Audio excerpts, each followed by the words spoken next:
Bienvenidas y bienvenidos nuevamente.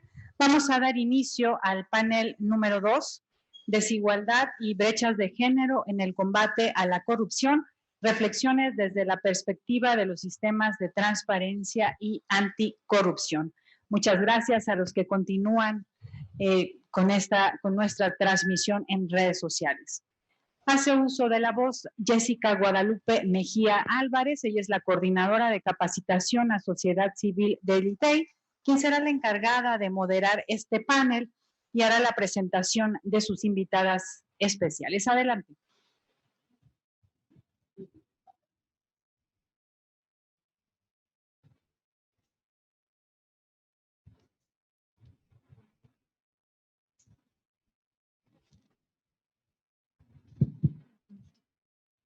Hola, buenas tardes. Buenas tardes a todas las presentes y a quienes nos siguen desde las redes sociales del ITEI. Bienvenidas al panel 2, denominado Desigualdad y brechas de género en el combate a la corrupción, reflexiones desde la perspectiva de los sistemas de transparencia y anticorrupción. Agradezco la invitación a las autoridades del ITEI y del CECIB para moderar este panel.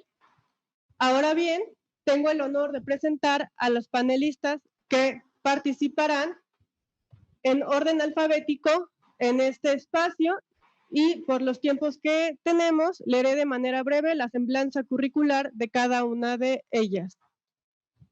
Marina Alicia San Martín Rebolloso es comisionada del Instituto de Transparencia, Acceso a la Información Pública, Protección de Datos Personales y Rendición de Cuentas de la Ciudad de México.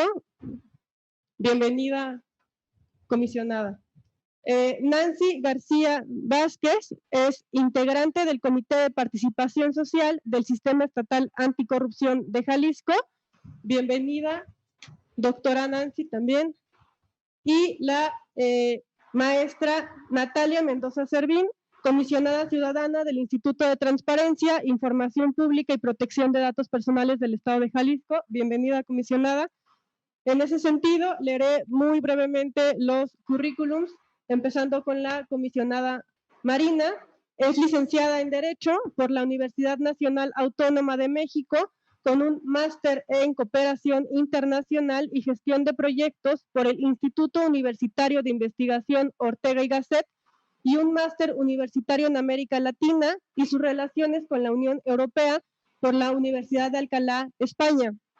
Cuenta con los certificados de experta y especialista en materia de protección de datos personales por la Universidad Nacional de Educación a Distancia de España y la Agencia Española de Protección de Datos Personales.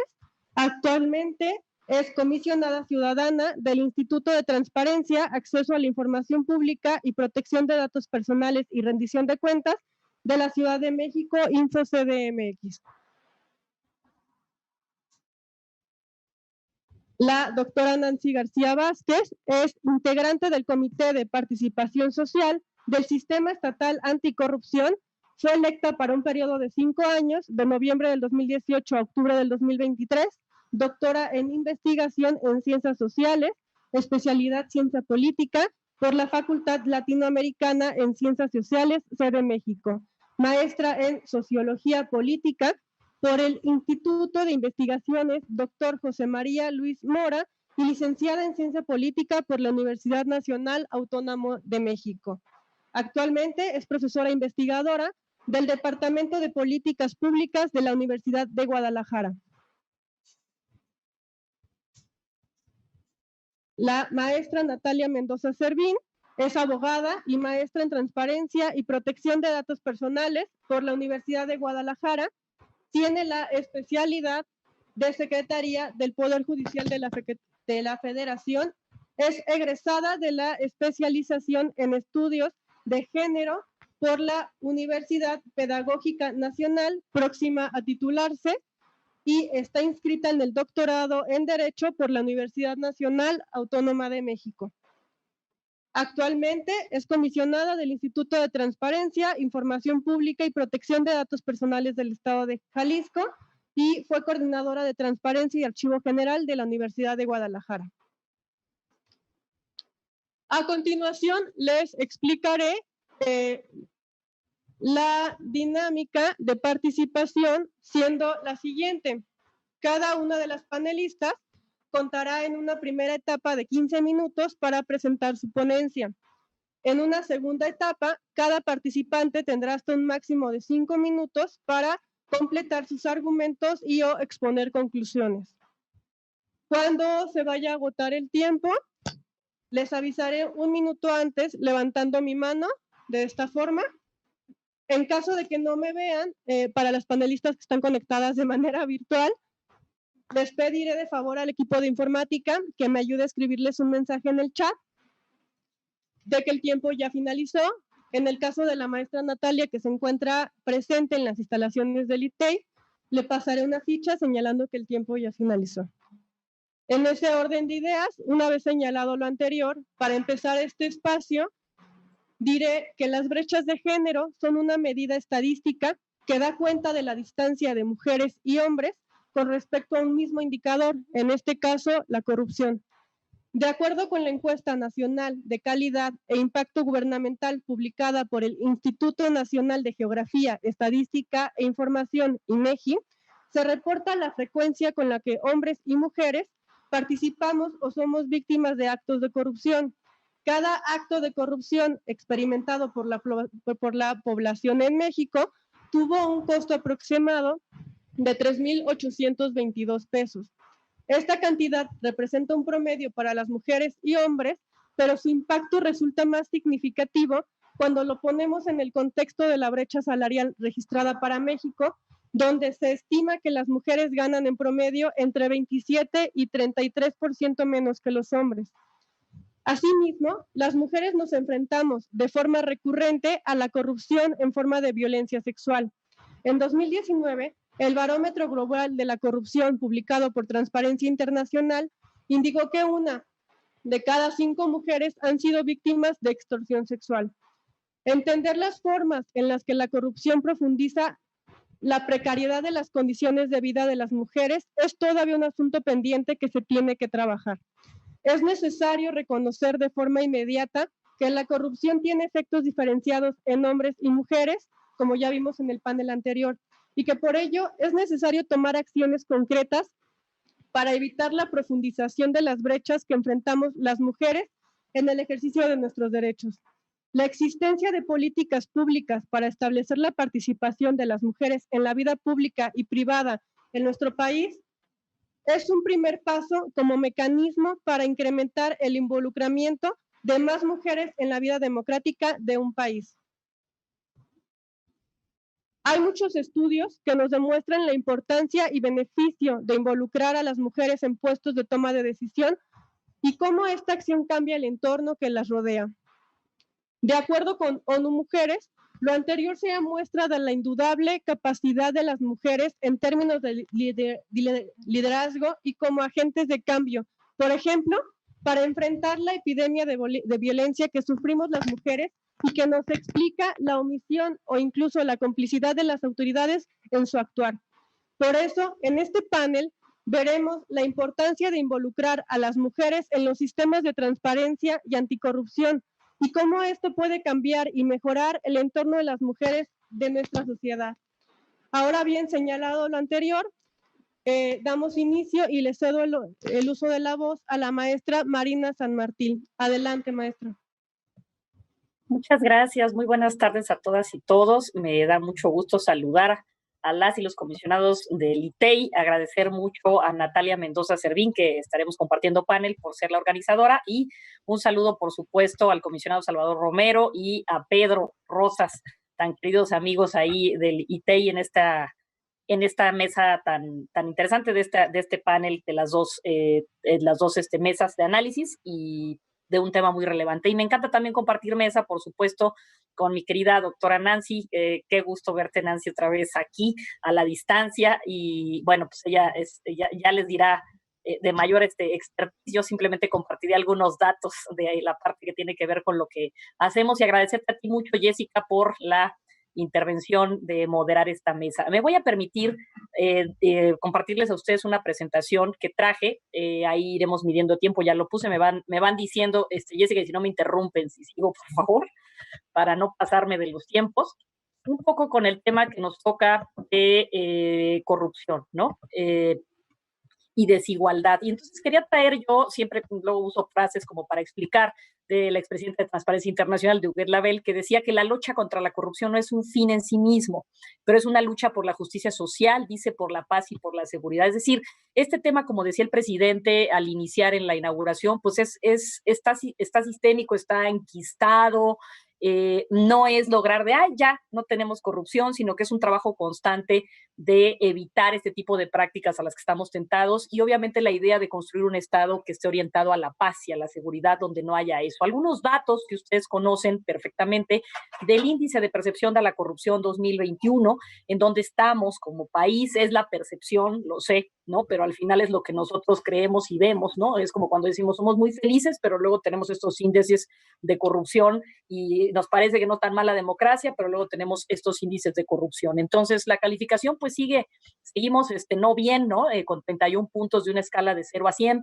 entre países como Gabón y Nigeria y Papúa Nueva Guinea, o sea, digamos, ese es nuestro estándar y somos del 128 de 180 países, siempre estamos en el último lugar de la OCDE, nos separan muchísimos lugares entre Canadá y Estados Unidos y miren que Estados Unidos tampoco así como que digamos que es muy puro y santo, no lo es, y aún así tenemos esa división, esa separación importante. Y en el caso de los países del G20 también estamos en el lugar 18 de 19, es decir, nada más le adelantamos a Rusia, que claramente sabemos los comportamientos ahí nos parecemos bastante. En el caso de corrupción y mujeres, que es este cruce que queremos hacer, que aunque se trate de género, yo haré también la precisión en cuanto al tema específicamente de mujeres. Y sí, ya se ha dicho en estas mesas y se ha discutido en otros foros que no son neutros los efectos, que sí hay un impacto diferenciado hacia entre hombres y mujeres y niñas, ¿no? En el informe que les comparto ahora, también de 2019, de Eurosocial, de Mujer y Corrupción, se señala que hay una afectación sí diferenciada más profunda. ¿Por qué? Porque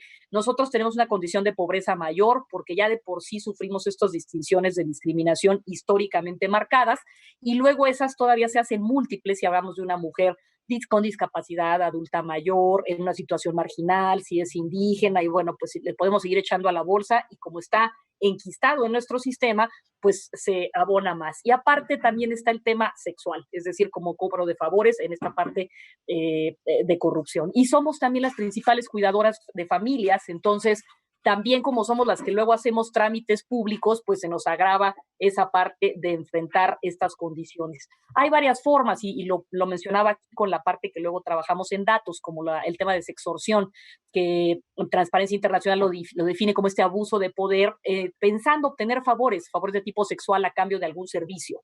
Y eso es muy típico, que además de las formas de corrupción tradicional que todos padecen, en el caso de las mujeres está ese chantaje para poder abusar aún más, ¿no? Y pues si no tienes dinero, ¿no? Entonces tendrías que pagar de otra manera. Y en estos casos hay aquí unos índices del Barómetro Global de Corrupción de América Latina y el Caribe, donde se señala que en México 1 de cada 5 personas, o sea, un 20%, ha sufrido este tema de extorsión sexual o conoce a alguien que lo ha padecido. En el caso de estos índices o estos numeralias que maneja el INEGI, en cuanto a cómo percibimos en particular la población de mujeres de más de 15 años en adelante, en la encuesta nacional de cultura cívica nos dice cuáles son los asuntos que más nos preocupan. Uno, pues, es el tema de pobreza, desempleo y corrupción. Siempre son los temas mayores. Está también el tema de seguridad. A nosotras el tema de corrupción sí es algo que nos tiene ahí señalada. En el caso también de Transparencia Internacional, en otro informe que ustedes ven aquí, el de Mujeres y Corrupción en América Latina y el Caribe, se señalaba que, o sea, se indica aquí que somos menos proclives, como decía el presidente, a lo mejor hacer ese tipo de temas de corrupción, pero lo discutíamos y no me dejará mentir la doctora la vez anterior en una mesa que tuvimos en el tema del marco de género y se hacía ese planteamiento, ¿no? De que qué tanto sí o no por el género, quizá porque estábamos nos dan apenas la oportunidad y tenemos tenemos que demostrar otro tipo de cosas, pero creo que aquí, más allá de si somos hombres o mujeres, lo que tenemos que actuar es con integridad como personas, para tratar de cambiar esa circunstancia, ¿no? El tema de pago de sobornos, lo tienen ahí el dato, 1 de cada 10 mujeres que pagó un soborno en los últimos 12 meses no lo denunció. O sea, es muy baja también el tema de denuncia, solo traigo el tema de mujeres, pero en general es baja. Pasando a lo que tiene que ver con género y poder ir tejiendo con el tema de mujeres y perspectiva de género en el combate a la corrupción.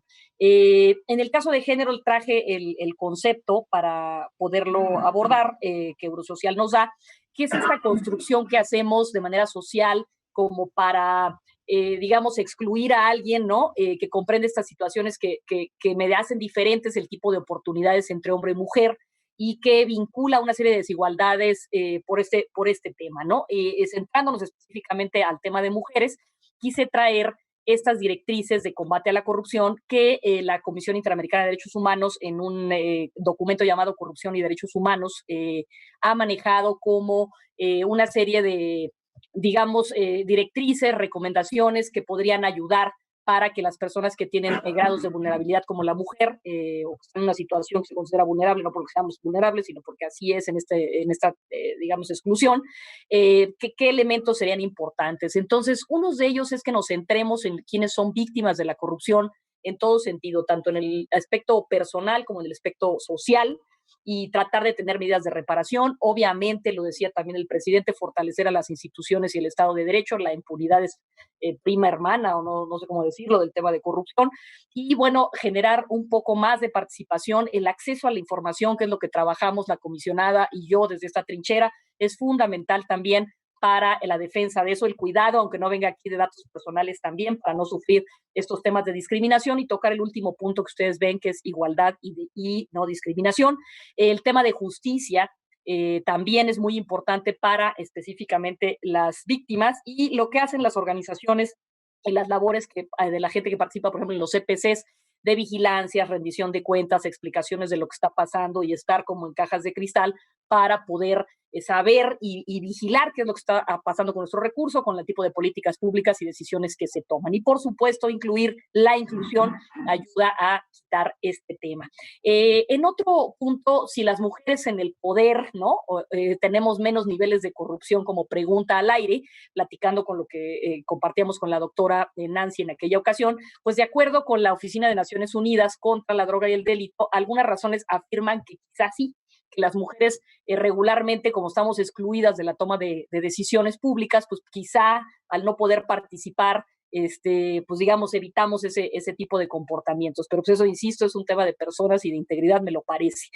Como grupo que estamos colocados históricamente en una situación de discriminación, pues quizá por eso tendemos, o sea, al padecer demasiadas cosas, pues tratamos de contrarrestarlo, aunque muchas veces, insisto, pues es un tema de, como si no hagas a otro lo que tú ya has padecido, pero no siempre puede necesariamente ser así. Y tenemos una agenda específica que responde a necesidades, centrándonos en nuestra situación y en algunos servicios específicos, que es donde muchas veces ocurre esta discriminación. En el caso, y les comparto aquí algunos datos o algunas ideas de la organización juvenil México AC, que señala algunos puntos que debe contener una política que podría ayudar a combatir la corrupción desde el punto de vista de género. Es decir, sí identificar primero, y aquí seguramente digo yo, no voy a solo punteo algunas ideas que seguramente la doctora ahondará y también la comisionada con la expertise también de género, en cuanto a diferenciar las distinciones que hay en estas desigualdades. Y de ahí, digamos, también trabajar un lenguaje incluyente, y de ahí definir qué puntos son los que están generando más diferencia entre el caso de las mujeres, como el caso, por ejemplo, de sextorsión. También qué mecanismos de participación ciudadana tendríamos que usar para que las mujeres tuviéramos un equilibrio mayor. Y un dato que ya dijeron también en la mesa anterior, información, escuché que la doctora Aime lo decía, información específica con esta perspectiva, que nos generen diagnósticos de qué está pasando con nosotras las mujeres. Para ir cerrando esta parte de la intervención, solo quiero tocar el tema de los sistemas que nos convoca. Hay una serie de sistemas que se crearon a nivel nacional. Siempre cito que la doctora Marván, entre broma y no, decía que a problemas nacionales, sistemas nacionales, ¿no? Y leyes generales, tratando de hacer una especie de mecanismo de a ver si con eso podemos corregir los males que en la desarticulación hay, ¿no? Entonces, ese era el propósito de estos sistemas, que se interrelacionan entre sí, aunque luego se pueden hacer un poco lentos, elefantiásticos, digamos, si no se aterrizan bien. Y entre ellos, la idea es armonizar una serie de sinergias, esfuerzos, recursos, y también tratar de homologar políticas para poder acabar estos temas, como por ejemplo, decíamos aquí, algunos de los puntos que habría que promover es cómo combatimos estos temas de violencia o de situaciones de extorsión sexual, cómo podemos meter estos datos de género, cómo podemos apoyar la participación de nosotras en la vida pública, en fin, empoderarnos y incentivar a la denuncia en ese sentido. Aquí desde el sistema anticorrupción, que muy probablemente lo tienen, ya lo explicaron quizá en la mesa anterior y también quizá la doctora, que es parte del sistema local, lo traiga, pero en las líneas generales que trae la Política Nacional de Anticorrupción, hemos detectado en el rubro de combate a la arbitrariedad de abuso, pues hay una parte de la prioridad 14 que habla de esta perspectiva de género en servicios profesionales de carrera basados en mérito. Hay una falta de esa formalización o profesionalización y de que haya este servicio y que se le meta este componente adicional de género. Y está esta prioridad también en el eje 4 de involucrar a la sociedad y al sector privado, que habla en la número 31 de una agenda incluyente con perspectiva de género que favorezca a que haya mecanismos de participación ciudadana en ese sentido. En el caso del sistema nacional anticorrupción, pues haya una serie de programas o situaciones que han trabajado con el PNUD, digamos, elaboradas también por la Red Nacional de Anticorrupción, y se habla de utilizar un lenguaje que sea incluyente y no sexista, fortalecer el tema de denuncia, que aunque no va enfocado solo a mujeres, pues es cómo alertamos la corrupción internamente y se incentiva esa posibilidad, el tema de colocar en el centro a las víctimas también de corrupción, tipificando estos delitos. Hay un mapa aquí también de corrupción como una buena práctica del INPO y de México Evalúa, que también se comparte en este sistema, y el involucramiento de la sociedad civil es fundamental, del sector privado y de la academia, para trabajar con las instituciones en esto. Siempre luego los vemos como que ahí vienen y nos van a opinar, pero pues es que no habría manera de tejer políticas públicas sin su participación. En este sentido, otra de las buenas prácticas es esta guía, dice, para comprender y emprender diseños de presupuesto que tengan esta perspectiva de género y que ayuden también a ese combate. En el caso del Sistema Nacional de Transparencia, hay un par de acciones que solamente cito. Una es el decálogo que se hizo desde la Comisión de Género para fortalecer, digamos, suena absurdo, pero tuvimos que poner, y costó mucho trabajo, poner una serie de principios para respetar los derechos humanos de los distintos comisionados que están ahí, del personal que está en los distintos órganos garantes, que respeto, compañerismo, inclusión, ¿no? Objetividad, autonomía, tan importante a resaltar, certidumbre, en fin, y este decálogo fue importante poner esos principios y mostrarlos y visibilizarlos. Y en particular con el tema de género se está trabajando en un observatorio de resoluciones con perspectiva de género que todavía no está publicado. Nos han pedido una serie de resoluciones para irlas poniendo y poder identificar buenas prácticas o maneras en que hemos nosotros solucionado algunos casos donde se toca esta parte de a las mujeres y se ayuda a través de las resoluciones a generar una mayor igualdad. Finalmente les dejo esta numeralia, con eso cerraría la intervención, estando todavía con un par de minutitos, de la cantidad de mujeres que estamos en el Sistema Nacional de Transparencia a corte del 19 de abril. Somos 117 comisionadas y comisionados y somos el 50.4% hombres y 42.7 mujeres, es decir, todavía somos menos, con unas posiciones que están ahí vacantes, pero ya estamos logrando esa situación de paridad.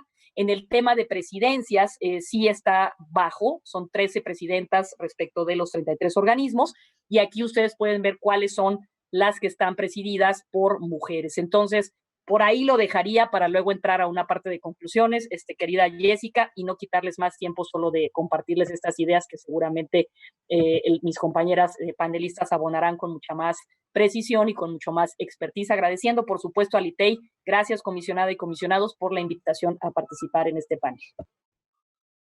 Muchísimas gracias por su participación, comisionada. Es importante lo que menciona en el sentido de cómo podemos empezar con el granito abundando con la denuncia. Todo empieza con la denuncia, así como diferentes estrategias para combatir la corrupción, con armonizar el esfuerzo de todas las instituciones y las autoridades para combatir esta corrupción, para mejorar la vida de las mujeres. En ese sentido, para continuar, le daré el uso de la voz a la doctora Nancy García Vázquez para que inicie su participación. Adelante, doctora. Hola, buenas tardes a todas, a todos, a todas. Yo también muy agradecida con Natalia por organizar este foro, por invitarnos, y agradecida, por supuesto, también con los comisionados, con Salvador y con Pedro. Encantada de compartir este foro con ustedes, con Marina y por supuesto con también las comisionadas e integrantes del sistema. Yo también voy a compartir presentación. Permítanme un segundo. Aquí está. Creo que ya la están viendo, ¿verdad?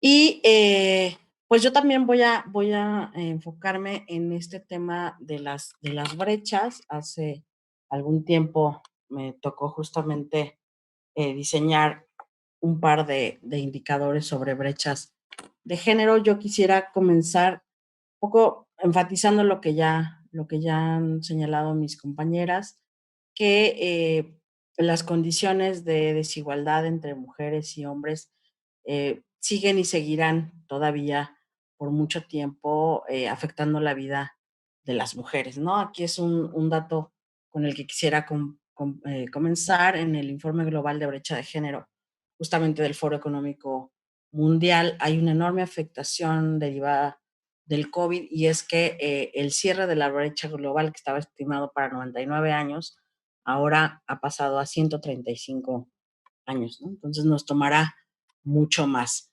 Ahora, yo quisiera empezar también esta discusión con lo básico, ¿no? Como decía hace rato la doctora Aimee Figueroa, con los conceptos. ¿Qué es una brecha de género?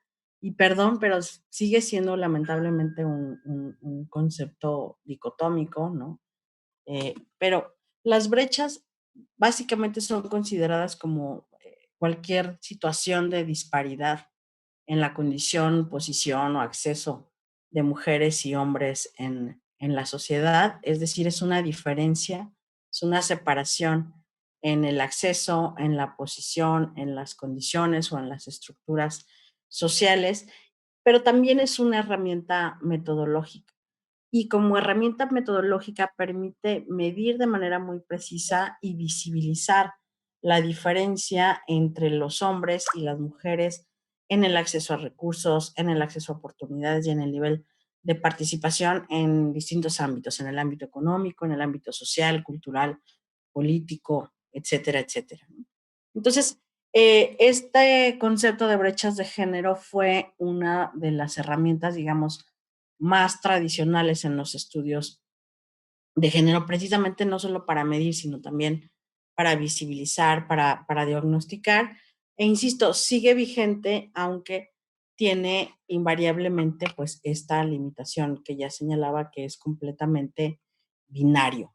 Hay muchas formas para medir las brechas de género, desde una simple resta, ¿no? De cuál es la diferencia de hombres en relación a las mujeres, cuál es la proporción de hombres y mujeres, es decir, desde indicadores simples hasta indicadores compuestos o índices. Tenemos algunos, por ejemplo, como el índice de desarrollo relativo al género, el índice de potenciación de género o el índice global de la brecha de género. Precisamente este índice global de la brecha de género digamos, mide de distinta manera el acceso entre hombres y mujeres a condiciones económicas, condiciones fundamentalmente laborales, a la educación, a la salud, y cuando nos referimos a la política, estamos viendo la presencia de mujeres y hombres en los cargos públicos, tanto electos como no electos, y es un índice que va de 0 a 100, obviamente 0 quiere decir que la brecha es mayor, ¿no? Y cuando se acerca más a 100, quiere decir que se ha disminuido esta brecha. Este es el mapa del mundo. Ustedes pueden ver que Islandia es el país que tiene la nota más alta y Afganistán es el país que tiene la nota más baja. México, sorpresivamente, no sería con este índice uno de los países con niveles más altos, aunque muchas de nosotros sintamos que estamos en números rojos. Pero lo cierto es que las brechas de género, cuando las pensamos en corrupción, que ojo, esta es una área en la que tenemos que trabajar mucho, construir evidencia y definir y mostrar no solo cómo la corrupción nos afecta, sino todas las variables que soportan a la corrupción y cómo éstas evidencian estos estereotipos y estos roles de género socialmente asignados, ¿no? Aquí les muestro la percepción de corrupción en una encuesta del año pasado de Mexicanos contra la Corrupción y de Reforma. Y si ustedes ven, en realidad las percepciones de corrupción en hombres y mujeres no tienen una diferenciación significativa, ¿no? Es decir, eh, la corrupción nos afecta más, o la percepción de corrupción nos afecta, los umbrales de diferenciación no son tan altos, ¿no? Estos son datos para el país. Cuando lo vemos, por ejemplo, para el caso de Jalisco, sucede casi lo mismo. Y aquí quisiera señalar algo. En varias de las intervenciones de hace rato estuvieron señalando el tema de la seguridad y el tema de la justicia como uno de los temas que más nos preocupan a las mujeres, justamente por estos contextos de feminicidio, de violencia por razones de género en todas sus manifestaciones. Y a pesar de eso, la percepción de la corrupción entre mujeres y hombres tampoco tiene umbrales tan diferenciados, ¿no? Eh, Incluso, por ejemplo, en esta pregunta que se hace en Jalisco, esta es una encuesta de Jalisco, ¿cómo vamos? Las mujeres consideran como menor percepción el soborno, por ejemplo, ¿no? O el violentar los marcos jurídicos, ¿sí? Entonces, hay algo que tenemos que investigar y que analizar ahí, por qué estos comportamientos en la percepción. Aquí hay otra gráfica de la misma encuesta de Jalisco, cómo vamos del 2020, que pregunta qué tan interesada cree que está el gobierno en la lucha contra la corrupción. Y lo que me importa señalar de esta gráfica, pues es que diferencia entre el gobierno federal, el gobierno estatal y el gobierno municipal, y va graduando los porcentajes. En general, en la mayoría de los casos, otra vez vemos que las variaciones en la percepción no son tan diferentes, ¿sí? Y que en realidad, pues, si sumáramos las categorías de poco y nada, ese es como el juicio, digamos, que hacen tanto hombres y mujeres, ¿no?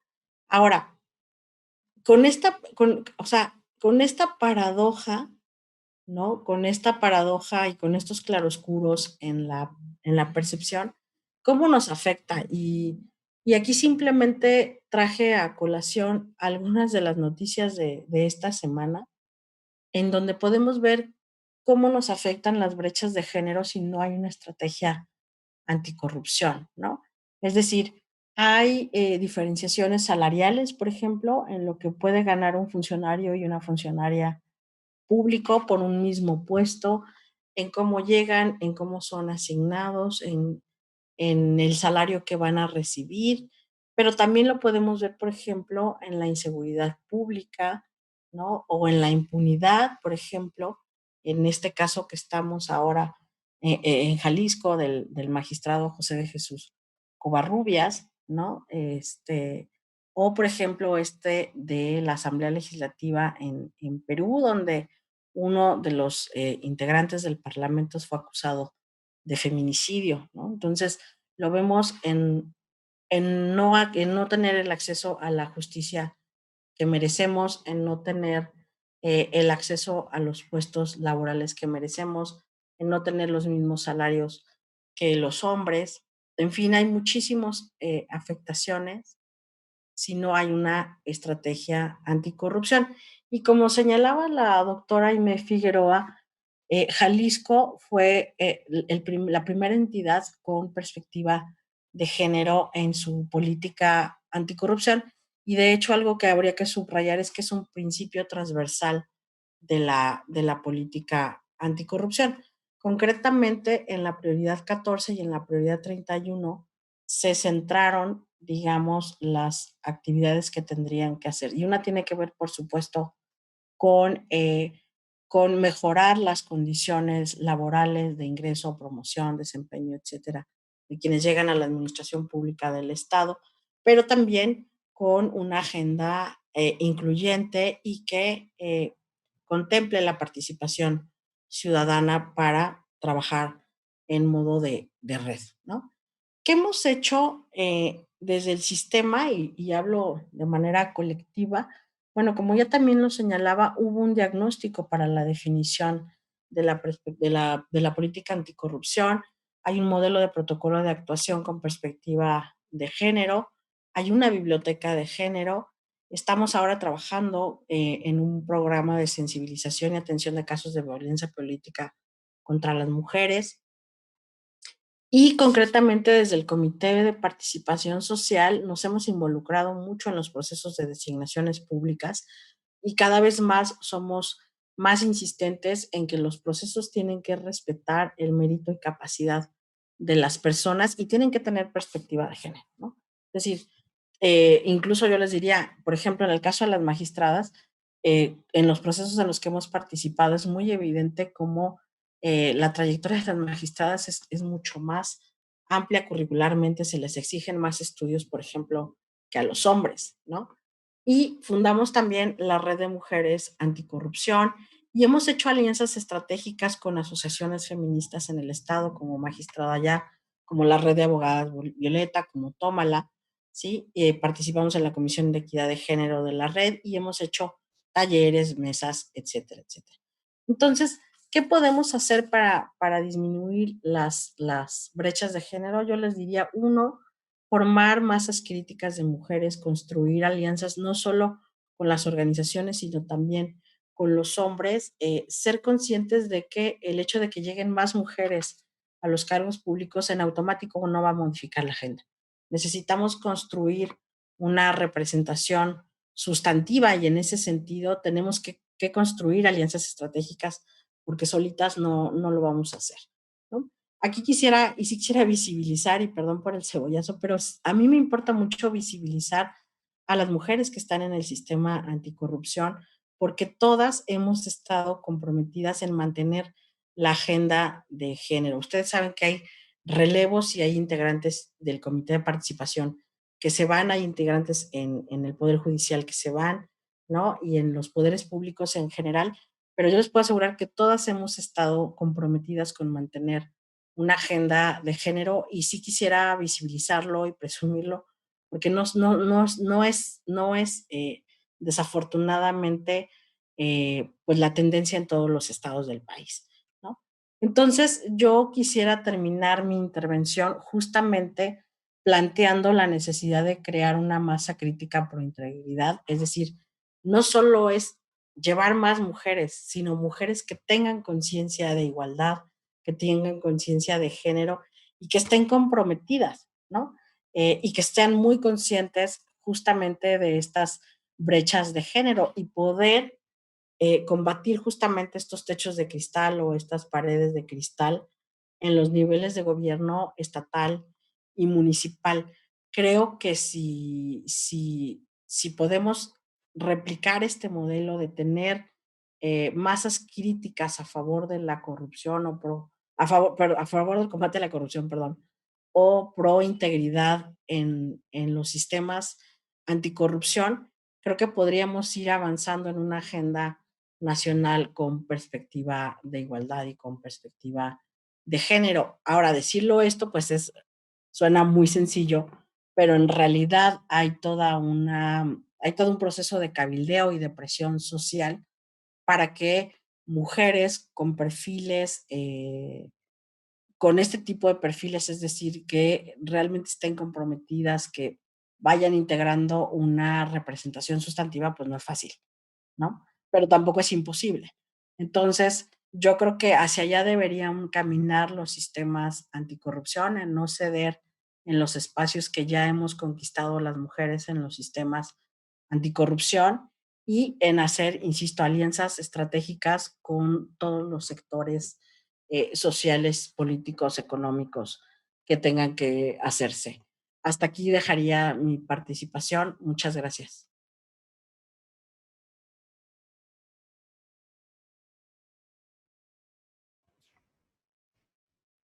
Hola. Muchas gracias por su participación, doctora Nancy. Muchas gracias por señalar lo que son las brechas de género que existen en México, así como los tipos que existen. lo importante de trabajar con perspectiva de género y en alianza de hombres y mujeres, así como con los diferentes sectores. También gracias por señalar las acciones que llevan a cabo desde su trinchera para combatir estos techos de cristal. Para seguir con esta primera etapa, le doy el uso de la voz a la maestra Natalia Mendoza. Adelante. Gracias. ¿Qué tal? Muy buenas tardes. Tengan todas y todos quienes nos acompañan en este segundo panel. Y nada, pues estoy muy contenta de compartir mesa con mi compañera comisionada Marina, con la doctora Nancy García, expertas en el tema. Y bueno, pues además de que les he aprendido mucho, pues bueno, yo trataré de no ser repetitiva, en algunos temas coincidimos. Yo quisiera iniciar recordando el más reciente 8 de marzo, ¿no? El 8 de marzo, donde todas las mujeres salimos a marchar y a reclamar nuestros derechos. Y esta marcha siempre es o está tildada por las autoridades como de qué miedo, ya van a rayar las feministas, ya van a tirar estatuas, ya no sé qué, ¿no? Una serie de cosas. Y algunos ciudadanos y ciudadanas pues tienen la misma opinión. Son vándalas, son mujeres que no tienen ningún fin. Y a mí me parece que detrás de todo esto pues siempre es importante decir que a lo mejor quienes estamos sentadas en este espacio desde el privilegio y que a lo mejor hacemos otro tipo de trabajo de incidencia en la agenda de mujeres, pero que hay otras que salen y que hablan por nosotras desde este tema. Me parece que el decir que nada más van a rayar y que nomás van a destruir, pues es no entender toda la serie de violencias estructurales que vivimos día con día. Se rayan, se destruyen monumentos, sí, pero hay que recordar que todas estas estructuras pues tienen una connotación que ahora no existe para las mujeres, ¿no? Hablar de que, por ejemplo, rayaron el ángel de la independencia, bueno, pues es que a lo mejor ya las mujeres no nos sentimos identificados con esta independencia que nos habla o que fue construida por motivo de este monumento, ¿no?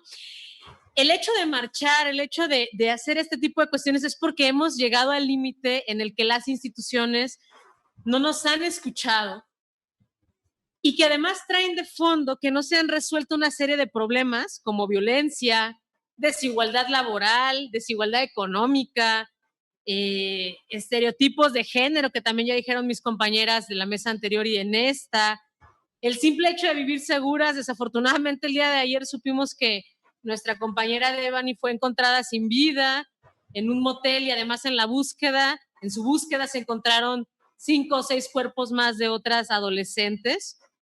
Me parece increíble pues que no podamos vivir seguras y además le achacamos la culpa a las amigas cuando realmente pues quienes deberían estar siendo acusados de esto pues es la persona que se la llevó. Y temas, por ejemplo, del salario que también ya comentó la doctora Nancy.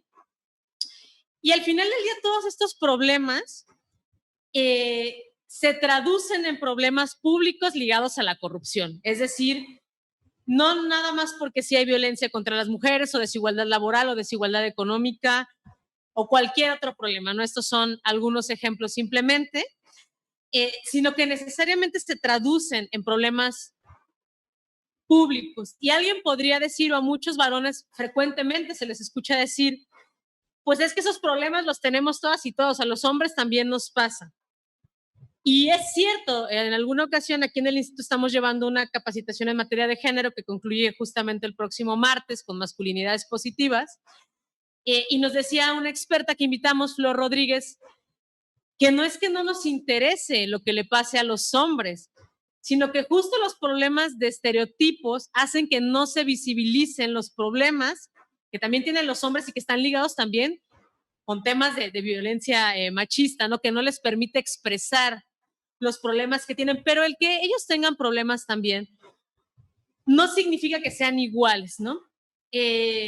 Se identifican de forma diferenciada. Por ejemplo, ya la compañera Jessica al principio de esta charla hablaba de que la corrupción tiene costos, ¿no? Entonces, en un mismo costal nos metían a todas y a todos para decir que la corrupción nos costaba tanto, 3,000 pesos, si mal no recuerdo, por ahí más o menos es la cantidad. Y nos seguimos dando cuenta que quien generó este dato de cuánto costaba la corrupción, pues lo generó sin perspectiva de género. De nueva cuenta, a las personas que nos encargamos de hacer análisis de corrupción, de transparencia, seguimos sacando indicadores que no constatan las diferencias que tenemos mujeres y hombres. ¿Por qué? Pues porque evidentemente la corrupción para nosotras es más costosa cuando nos damos cuenta que no ganamos lo mismo que los hombres en diferentes contextos, ¿no? De suerte tal que a lo mejor de manera generalizada, pues sí tenemos un costo, pero al no segregar por sexo, pues no sabemos a ciencia cierta cuánto nos cuesta a las mujeres la corrupción y cuánto le cuesta a los hombres, y que el pagar esto no solamente es más costoso para nosotras, sino que nos empobrece más, ¿no? De suerte tal que las mujeres somos más pobres y parte de este empobrecimiento surge de la corrupción que tenemos que pagar. Por otro lado, también hablamos de lo que ya, y coincidimos todas, de la extorsión sexual, del sexo como moneda de cambio. Dicen algunos estudios que no es posible determinar con precisión hasta dónde llega esta moneda de cambio sexual. Lo cierto es que existe y que todas y todos lo conocemos. En el caso más desafortunado lo hemos vivido, pero en el que para acceder a un espacio público o para acceder a algún servicio público, pues se nos pide a cambio algún favor de naturaleza sexual, lo cual también constituye pues un abuso del poder para que una mujer tenga un derecho básico como puede ser vivienda, salud o cualquier otro. Y bueno, pues también los estudios han identificado que, pues no diría gracias, sino por la existencia de los estereotipos de género, también la corrupción es más proclive en espacios donde naturalmente, entre comillas, o de manera histórica se nos ha asociado. Es decir, todos los temas que tienen que ver con salud, con higiene, con educación, es decir, que son ámbitos a los que a las mujeres se nos ha pues relegado el espacio de la casa, el espacio de los hijos. Son instituciones que pues siempre han estado o son propensas a tener acciones de corrupción, pero que pues traen un tema mucho más fuerte con las mujeres, porque somos nosotras quienes atendemos desde estas trincheras, ¿no? Y también tenemos que hablar de las leyes patriarcales y androcéntricas. Por ejemplo, tenemos que hablar de figuras o de costumbres, inclusive en algunos espacios, donde se legitiman, por ejemplo, matrimonios con menores de edad. Y también tenemos que hablar de los estereotipos en la justicia o de la corrupción desde los espacios de justicia. Por ejemplo, podemos hablar del caso de Olimpia Coral Melo, de esta gran activista, que al momento de ir a denunciar a la fiscalía, un hombre subió un video sin mi consentimiento. Lo primero que le dijeron fue, no estabas borracha ni nada, entonces tú estabas consciente, tú quisiste que te grabaran, prácticamente te puedes ir, aquí no hay nada que perseguir, ¿no? Esto evidentemente pues también ayuda a perpetuar estas estructuras de poder en la que pues terminamos siendo las más afectadas en este tema de la corrupción también. Y yo quisiera aterrizar todas estas cosas que he hablado desde la perspectiva del Sistema Nacional de Transparencia, del Sistema Anticorrupción. Bueno, pues ya lo ha tocado mucho la doctora Nancy, pero del Sistema Nacional de Transparencia, pues creo que se han tenido muchos aciertos, ¿no? Bien decía la comisionada Marina San Martín, que tenemos este decálogo, tenemos foro para identificar resoluciones con perspectiva de género, pero me parece que todavía le seguimos debiendo a tener al género, a las mujeres como agenda de cambio en los problemas del Sistema Nacional de Transparencia. Si bien es cierto, se han ejecutado estas acciones que son muy valiosas, también lo cierto es que nuestras acciones en general siguen sin permear con perspectiva de género. Sí, sí es cierto, el Sistema Nacional tiene toda una línea de trabajo que es derechos humanos, género, que trabaja estos asuntos, y además la comisionada Male es muy buena en estos temas y ha llevado la agenda de manera muy, muy fuerte. Pero lo cierto es que tenemos otras agendas que no tienen esta visión. Voy a volver a tocar el ejemplo de cuánto nos cuesta la corrupción, ¿no? Esto es un indicador que, insisto, no consideró a las mujeres porque nos metía a todos en una misma bolsa, todas en una misma bolsa, ¿no? Entonces, a lo mejor a nuestro espacio de indicadores le haría falta tener este fortalecimiento, ¿no? Como también decía la doctora Neira, dividir por sexo qué es lo que está pasando y cuáles indicadores tenemos. Por otra parte, el tema de la legislación en materia de transparencia tampoco nos es ajena, ¿no? La Ley General de Transparencia dice, por ejemplo, que el consejo consultivo, los consejos consultivos deben garantizar la equidad entre hombres y mujeres. Pero si nos vamos a los órganos garantes, dice se procurará. ¿Por qué tenemos que ser tan tibios? O sea, ¿por qué en el espacio de toma de decisiones de las comisionadas no podemos garantizar la equidad como en un comité, como en un consejo consultivo? Tratamos de decir que uno es más o menos importante que otro, tratamos de decir que en uno no podemos estar a la mitad o incluso más. A mí me parece que en este espacio pues hay mucho que trabajar desde el Sistema Nacional de Transparencia, que las leyes sean tan tibias en las que no se nos garantice. Y esto viene desde la Constitución. La Constitución dice que se procurará en el artículo 6º constitucional. Entonces me parece que ahí tendría que decir, al igual que en el Consejo Consultivo, se deberá. Además, también tenemos que considerar lo que también ya hemos platicado, se ha platicado en otras mesas, los temas de interseccionalidad. No es lo mismo una mujer blanca, heterosexual, que una mujer lesbiana, que una mujer indígena, que una mujer adulta mayor, que una mujer afromexicana, y le podemos seguir con un montón de otras interseccionalidades, y que al final tienen que abandonar esta idea del hombre heterosexual, blanco, como figura hegemónica, ¿no? En el Sistema Nacional de Transparencia. De suerte tal que me voy a permitir cerrar mi participación con algunas propuestas para el Sistema Nacional de Transparencia. La primera es que reconozcamos que todas nuestras líneas de trabajo tienen que tener perspectiva de género, no nada más la de derechos humanos y género. Que debemos promover el empoderamiento de las mujeres y considerarlas parte de la agenda de transparencia y anticorrupción. Ya la comisionada San Martín nos daba un dato estadístico de cuántas mujeres, nos faltan muchas presidentas. También la doctora Nancy hablaba de que no solamente basta que las mujeres estemos en el espacio de toma de decisiones, lo cual considero que es cierto, las mujeres debemos llegar y debemos abanderar esta agenda, pero también me parece importante no echarle todo este trabajo a las mujeres, ¿no? Porque siempre hablamos, la legislatura de la paridad de género, entonces todas las diputadas tienen la obligación de promover.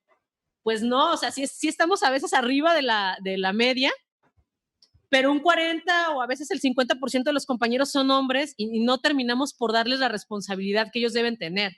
Sí, quienes estamos aquí en la toma de decisiones como mujeres debemos hacerlo, pero no debemos quitarle la responsabilidad a nuestros compañeros pares. Y bueno, pues finalmente promover estos estudios de cómo nos afecta la corrupción, cómo nos afecta que las herramientas de transparencia no estén divididas o no muestren los problemas por sexo. Y pues sin lugar a duda el tema de la información proactiva, ¿no? El darle herramientas a las mujeres y a otros sectores institucionales para tomar acciones justamente con perspectiva de género en favor de las mujeres y para pues poco a poco alcanzar esta igualdad tan anhelada. Muchísimas gracias. Muchísimas gracias, comisionada. Excelente tiempo.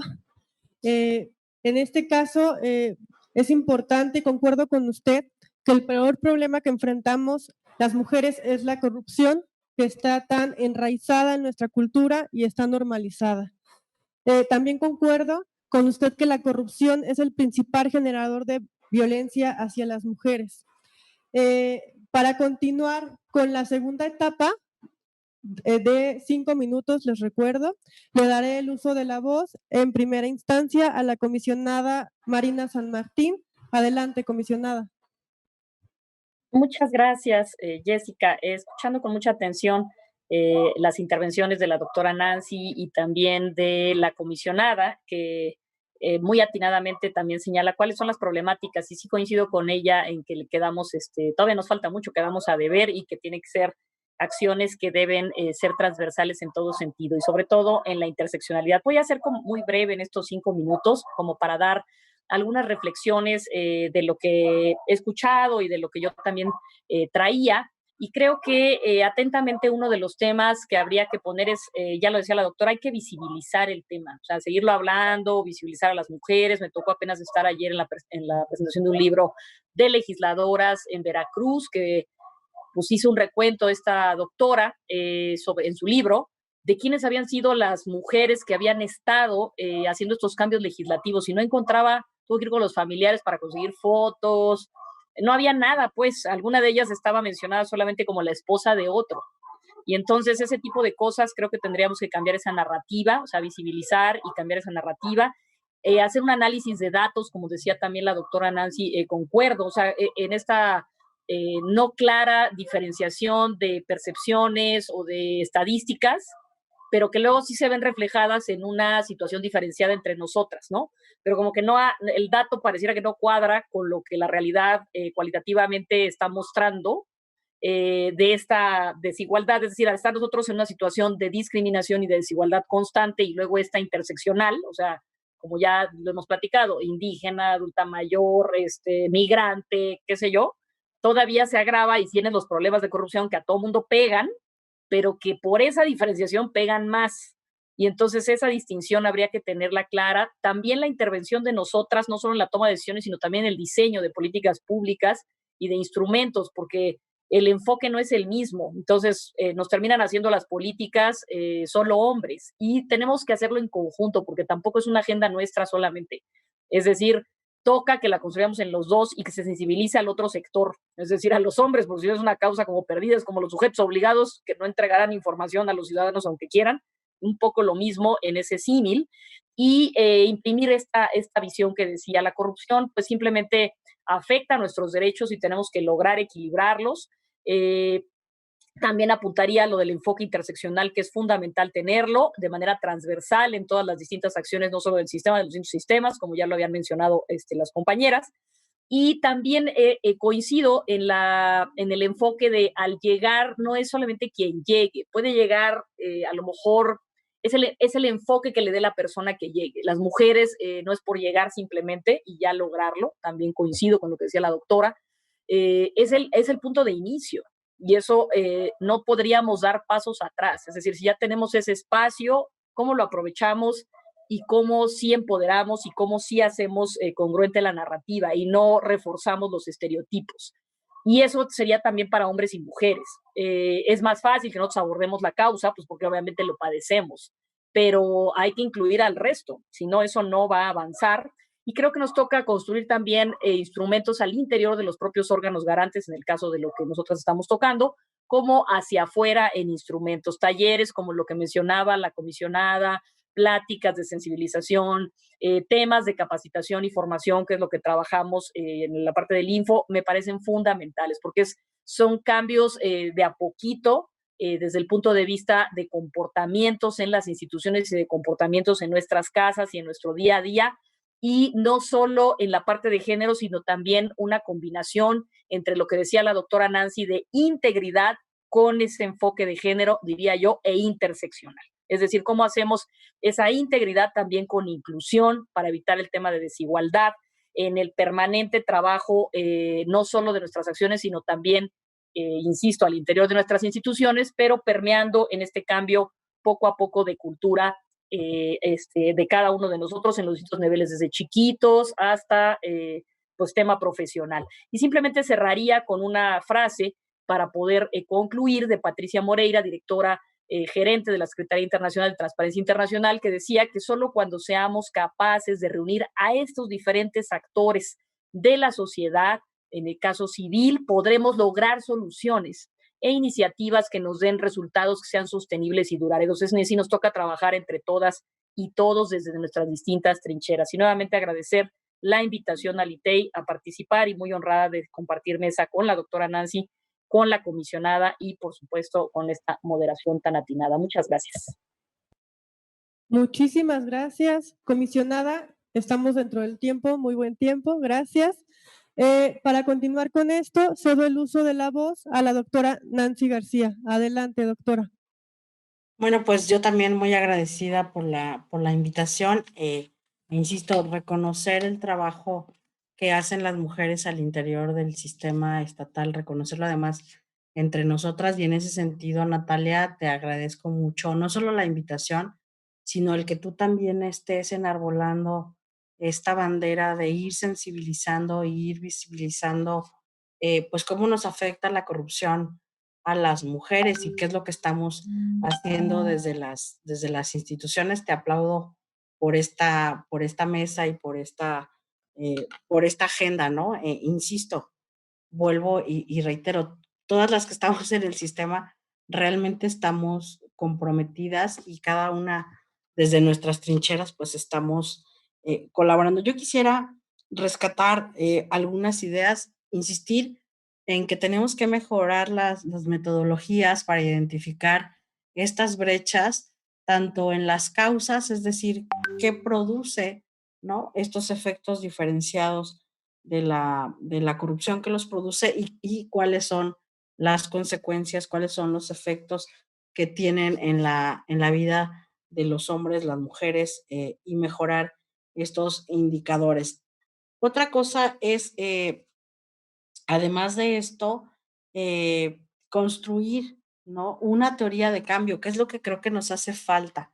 En los distintos foros en los que hemos estado participando, yo sé que no hay un consenso general de cómo afecta la corrupción a las mujeres y cuáles son las causas, pero tenemos que llegar como a una teoría de cambio, así como nos convencimos, por ejemplo, del marco lógico o del anexo transversal, tendríamos que tener como un lineamiento a nivel nacional, a nivel de los comités o de los sistemas, de cómo es esto, ¿no? Y cómo sucede esto y cómo podríamos revertirlo, es decir, cuáles serían las alternativas para ir incidiendo en que estas brechas de género sí puedan seleccionarse de manera estratégica para mejorar los instrumentos anticorrupción desde esta perspectiva de género. Y le compro y le aplaudo otra vez a Natalia esta idea de que el empoderamiento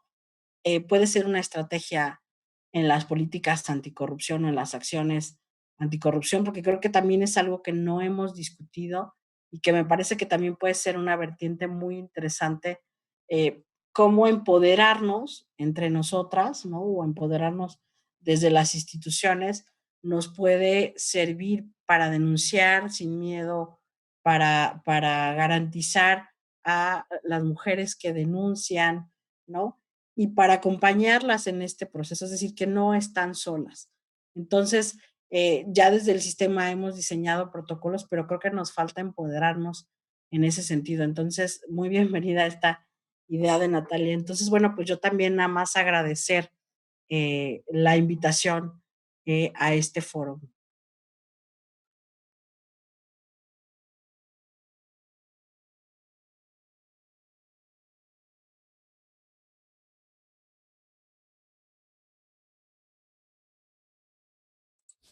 Agradecerles a todas ustedes que nos acompañan y creo que es importante decirlo porque creo que hay algo muy importante que decir. Las mujeres tenemos que fortalecer nuestras redes de apoyo. Eh, por supuesto, tenemos compañeros que son aliados, pero tenemos muchos otros que no, ¿no? O que no terminan por entenderlo y tal vez no en el sentido de que no lo viven, ¿no? Los aliados, digo, al final del día, pues son aliados por esto, pero jamás estarán en nuestros zapatos y entendiendo las violencias que nosotras estamos viviendo. De suerte tal que a mí me parece muy importante que entre nosotras fortalezcamos nuestras redes de apoyo, que era lo que ya también decían la comisionada y la doctora Nancy. Me parece que las redes de apoyo van hasta en el espacio de apoyarnos para hablar y dársenos el uso de la voz, ¿no? ¿En cuántos foros encontramos equilibrio en mujeres y hombres, no? Miles de cursos hemos visto en materia de anticorrupción y nadie ha hablado de manera muy específica de, pues, la mitad del mundo básicamente que somos las mujeres. Y bueno, pues me parece muy importante que en los temas de capacitación en nuestros diferentes órganos garantes, desde los distintos comités de participación ciudadana o social, en el caso de Jalisco, pues integremos a mujeres siempre en nuestras capacitaciones y que sean las mujeres quienes hablemos, ¿no? Me sorprendía mucho cuando yo estaba haciendo mi tesis de la especialidad en género, porque hablé de temas de protección de datos, que realmente no encontraba muchas mujeres que hablaran de protección de datos, porque una de las grandes reglas de esta especialización es citar mujeres, ¿no? Y por eso me encantó que la comisionada citara a Patricia Moreira, ¿no? Porque es importante hablar de nosotras. Por supuesto que los hombres lo hacen también, pero de ellos hemos hablado bastante en la historia, ¿no? Y la historia se ha escrito por ellos. Entonces es importante que nos citemos nosotras y hablemos nosotras desde la perspectiva de las mujeres. Me parece que parte de esta red de colaboración entre nosotras también implicaría hablar de la violencia política entre nosotras. Me parecería muy importante que en los comités de participación ciudadana, que en el Sistema Nacional de Transparencia, pues haya espacios de denuncia. No son pocas las mujeres que sufren violencia política desde sus pares, comisionados o compañeros de los sistemas de participación ciudadana. Me parece muy importante también fortalecer esta parte de denuncia en cuanto a la violencia política contra las mujeres. Y bueno, pues el tema de política pública, ¿no?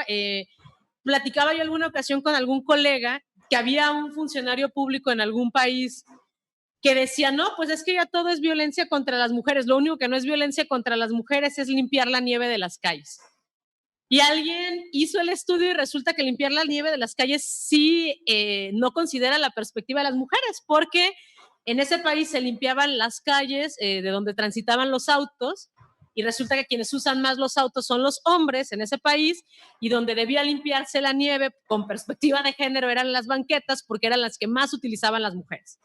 Entonces sí, en la política inclusive de ese tema se nos tiene que considerar.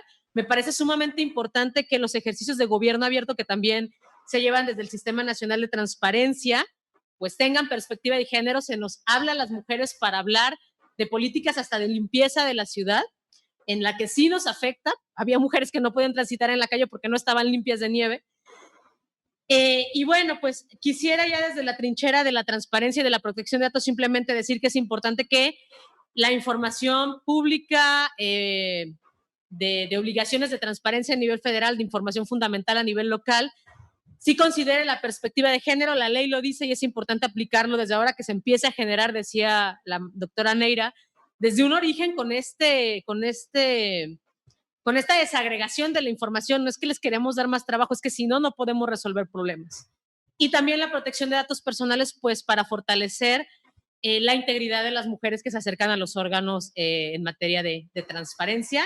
Y nada, pues cerraría agradeciéndoles esta red de colaboración, porque al final el hecho de que todas estemos reunidas el día de hoy desde lo académico, pues seguramente abonará para que otras compañeras de instituciones, de sociedad civil y ciudadanas de a pie se unan y, ¿por qué no? Pues también los hombres que estén aquí escuchándonos estén como aliados en este trabajo todavía con mucho por dar. Gracias. Muchísimas gracias, comisionada, por su participación. En ese sentido, tengo aquí una pregunta que hace el público a través de las redes del ITEI. Para quien guste contestarlo de nuestros panelistas, dice, ¿qué papel juega la Comisión de Derechos Humanos a nivel estatal para concientizar acerca de perspectiva de género y erradicar la violencia de género hacia las mujeres? ¿Quién guste contestar? Adelante. Bueno, yo desde la trinchera de la transparencia creo que las comisiones de derechos humanos podrían aportar mucho. Al menos en el estado de Jalisco, una de las obligaciones de información fundamental, es decir, algo que siempre sí o sí tendría que estar publicado, es cómo vamos en temas de igualdad entre hombres y mujeres. Entonces, a mí me parece que si la Comisión de Derechos Humanos publica su información de manera oportuna, veraz, accesible, en datos abiertos, abona bastante de esa perspectiva. Por supuesto que ellos tienen otras atribuciones importantes que ejercitar desde sus leyes, pero desde la mesa que ahora tenemos, yo abonaría a eso, a que publicaran su información fundamental de manera correcta, puntual, oportuna, veraz y comprensible para todas y todos. ¿Alguna de las panelistas quiere contestar? Adelante, comisionada. Muchas gracias. Digo, aunque no estoy yo en el Estado, pero al final, hablando de las comisiones de derechos humanos y complementando lo que decía la comisionada, me parece muy importante este tipo de alianzas. Es decir, muchas veces vamos sueltos, ¿no? Los de transparencia, los de justicia, y luego hay otras instituciones con las que tenemos cruce, necesariamente las comisiones de derechos humanos, así como telecomunicaciones y otros rangos. Y creo que eso valdría la pena siempre reflexionarlo para hacer alianzas estratégicas, es decir, entre nosotros que cuidamos dos derechos específicos y lo que hace la Comisión de Derechos Humanos. Entonces, este tipo de colaboraciones que sean bidireccionales o interinstitucionales sería lo que yo resaltaría en estas colaboraciones, abonando a lo que dice la comisionada. Muchas gracias. Adelante, doctor. Sí, incluso señalar que las comisiones de derechos humanos históricamente tienen más experiencia, tienen una mayor trayectoria en la atención de sobre todo, por ejemplo, de la violencia hacia las mujeres. Casi todas las comisiones estatales y la Comisión Nacional, por supuesto, tienen un programa de asuntos de la mujer o un programa de igualdad. Entonces, creo que tendrían mucho que compartir y que retroalimentar a los sistemas anticorrupción. Muchísimas gracias. Es la única pregunta que tenemos por parte de las personas que nos siguen. En seguimiento a esto, le voy a entregar un reconocimiento a la comisionada Natalia. Muchas gracias por su participación en este panel. A las panelistas que nos siguen de manera virtual, se las hará llegar de manera virtual. Con lo anterior, damos por concluido el panel 2. Agradezco muchísimo la participación de nuestras panelistas en este espacio y cedo el uso de la voz a la maestra de ceremonias, Elizabeth. Gracias. Muchísimas gracias. Muchas gracias por sus excelentes aportaciones a todas las panelistas y por supuesto agradecemos la moderación de Jessica Guadalupe Mejía Álvarez, que es la coordinadora de capacitación a sociedad civil. Muchas gracias, un reconocimiento a todas ustedes. Y bueno, ahora vamos a hacer una breve pausa para dar inicio con nuestra conferencia magistral, el papel de las mujeres en la lucha contra la corrupción. Así que los invitamos a seguir con nosotros. Pueden ir por un café, levantar las piernas y aquí los esperamos en unos 5 minutitos. A las 7 empezamos, para ser precisos. Muchas gracias. Muchas gracias, Nancy, y hasta luego a todas. Gracias, hasta luego.